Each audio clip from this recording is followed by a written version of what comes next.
What's up, everyone? Welcome to the 56th episode of the Boundless Business Podcast. Today, we have a very interesting topic, specifically if you do something in the home services. So if you're a landscaper, a turf installer, like this is going to be the podcast for you. And even if you're not, we're going to share a lot more of the high-level strategies around what you actually do to go ahead and acquire new customers and how do you even set up a budget. So Justine, how are you feeling today?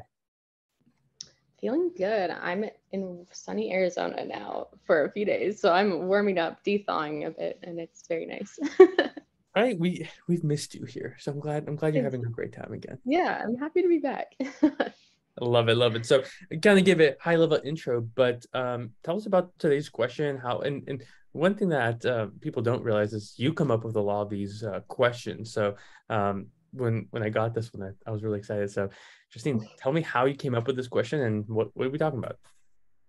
Larissa actually helped me come up with this topic, but so it wasn't just me. But we thought it would be good to talk about how home service businesses can maximize their marketing budget because a lot of them are like, we have this budget that we set.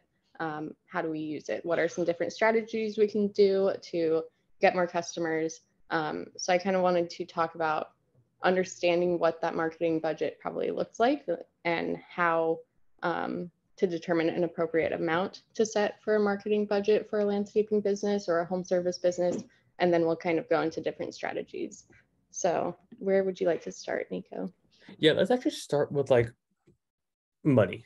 It's something that I usually, one of the first conversations I have with a prospect or a potential client is like money, right? Which is very taboo, but I start with it because honestly, if you make a dollar, right, from someone, not all of that dollar is profit, right? Especially if you're a local service company like a landscaper, you have materials, you have labor, you have insurance, you have bonds, you have taxes, you have the actual like equipment, you have dumping fees, you have all this stuff which can really eat into that dollar, right? So the majority of people and landscapers that I talk to, they typically have a profit between like 20 and 30%, right? When it's all said and done, right? So when everyone gets paid, and usually marketing is included in that, but in this case, let's just say that they are all word of mouth. So marketing is not included in that.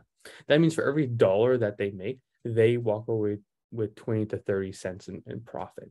Now, when you're wanting to, grow your firm or your business, you want to figure out, okay, how much of that can I allocate to get a new job, right? Which in the vast majority of the time, we use the 10% rule. Now, every industry is different, right? Uh, but again, 10% is a great marker. So even spending a 10% on marketing, like 10 cents out of the dollar, if you can make an extra dollar or two, like it's worth it, right?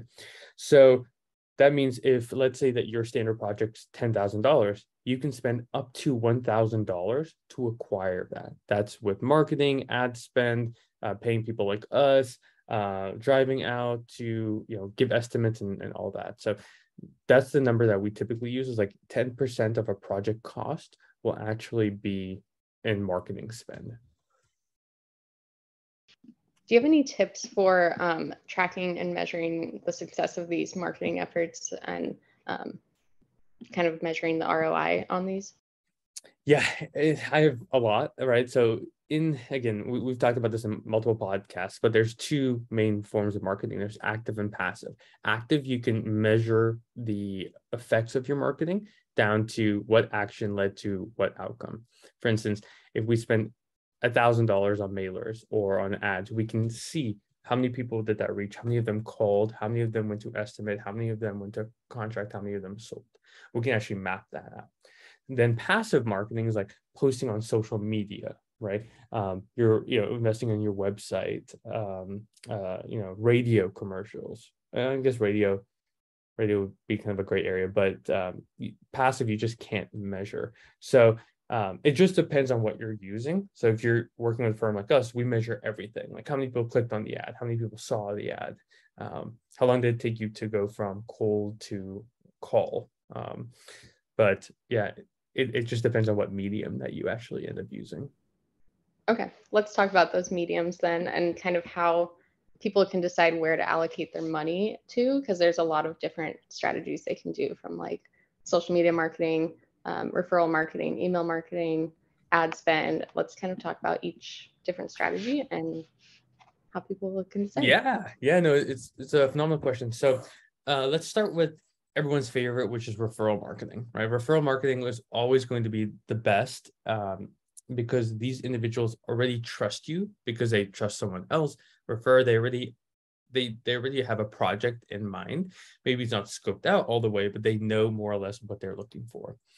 The con of that is they tend to be very infrequent, right? So some months you might have a lot of referrals, some you might have zero, right? So it's very hard to be consistent and grow a business consistently on referrals. You can do it. I've just never been able to do it or help someone, sustainably grow that, 5, 10, 15, 20 years. But that's referral marketing. Then there's in the active category, which we focus on. I can talk about the passive, but that's not our forte necessarily. But in the active marketing side, there's only a couple channels that really work, right? There's search and there's social, right? Search, think Google, Bing, Yahoo, right? These search engines, right? When someone searches, I need a turf installed, who's ranking there? The good thing is this is very intent driven, right? On the other side, it can be very expensive. Then there's social, where there's Pinterest, Facebook, Instagram, Twitter, Quora. There is, I wouldn't do LinkedIn for a local service, but company, Yelp, like there's maybe for commercial jobs, but but yeah, those are probably like Nextdoor. Nextdoor is a really good one.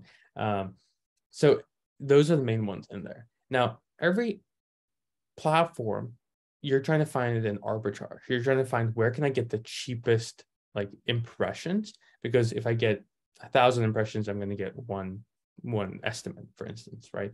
So if it costs me, $10 to reach 1,000 people on Facebook, but it costs me, $100 to reach 1,000 people on Nextdoor, then I should go with Facebook, for instance.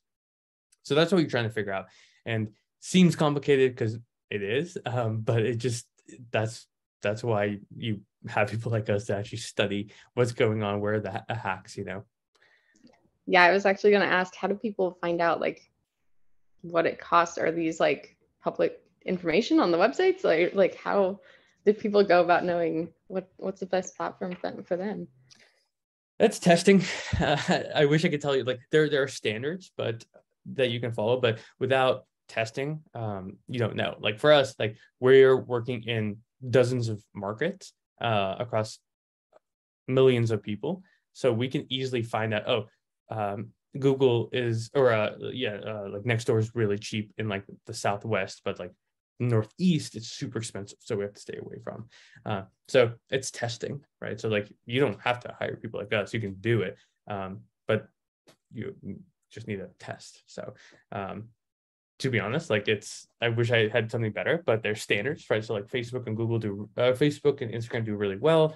Nextdoor is very niche, but does really well for like higher end projects. Yelp does good, but they usually don't get the quantity you need because they have their own ad platform or ad like lead services that they push people to. So yeah, it's just about testing.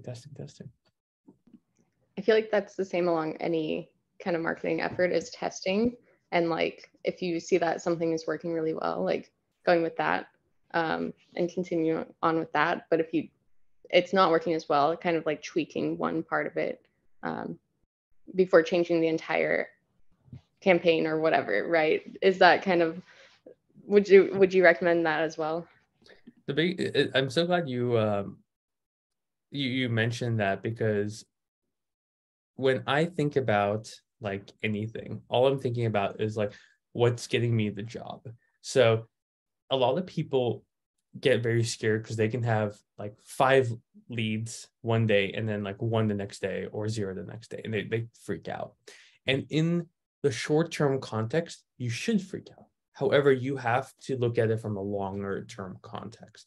So it's just like the stock market, right? Some days stocks go up and some days they go down, right?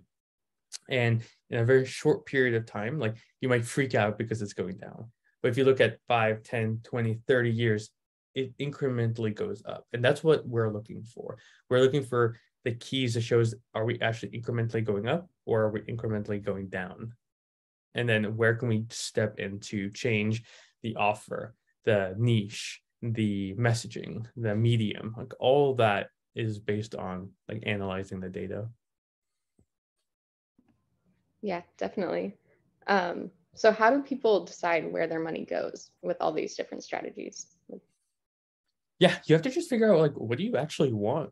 Like, do you want one turf install a month or 2 a week, right? Based on that, it's going to change your focus. Let's say you only want one and you've been a month and you've been in business for 30 years. You probably just need to invest back into referral marketing. Like give your past clients $150, $200 gift cards as incentive for anyone they refer that closes.